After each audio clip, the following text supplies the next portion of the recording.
રસોઈ બનાવતી વખતે ગેસની બચત કેવી રીતે કરવી? ચાલો કેટલીક સરળ ટિપ્સ જાણીએ. ગેસ સળગાવતા પહેલા બધી તૈયારી કરી લો. તેનાથી સમય અને ગેસ બંનેની બચત થાય છે.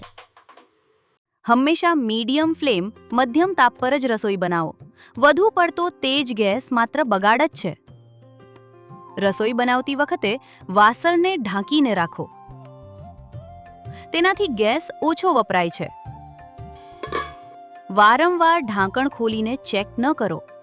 રસોઈ બનાવતી વખતે યોગ્ય માપના વાસણનો ઉપયોગ કરો. બર્નર સાફ રાખો. તો જ જ્યોત બરાબર આવશે.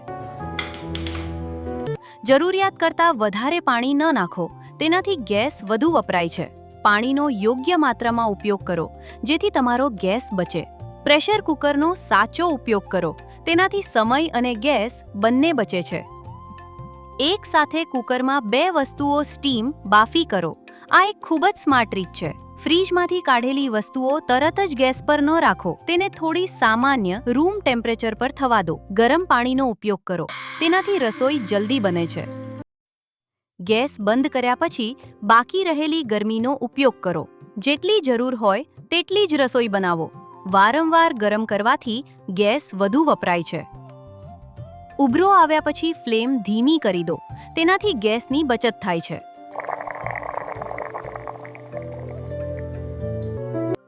ચા કે દૂધ માટે નાના વાસણનો ઉપયોગ કરો. રોજની બચત ખૂબ મહત્વની છે. પછીનું સ્ટેપ પહેલેથી તૈયાર રાખો.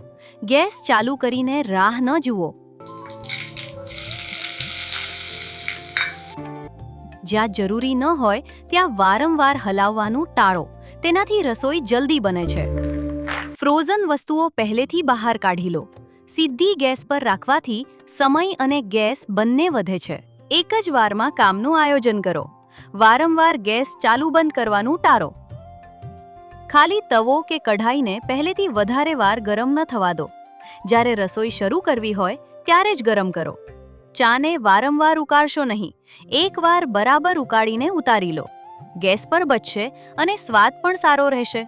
જો દાળ અને શાક બંને બનાવવા હોય તો એક જ વારનો વઘાર બે કામમાં લઈ શકો છો. ગેસની બચત થાય છે. ગેસ બંધ કર્યા પછી કુકરને પોતાની જાતે જ ઠંડુ થવા દો. તેનાથી રસોઈ સારી રીતે ચડી જાય છે. થોડી માત્રા માટે મોટું કે ઊંડું વાસણ ન લો. નાના પેનમાં રસોઈ જલ્દી બને છે. માત્ર દાળ ચણા જ નહીં, અમુક વસ્તુઓ પહેલેથી પલાળીને રાખશો તો રસોઈ બનાવવામાં ઓછો સમય લાગશે.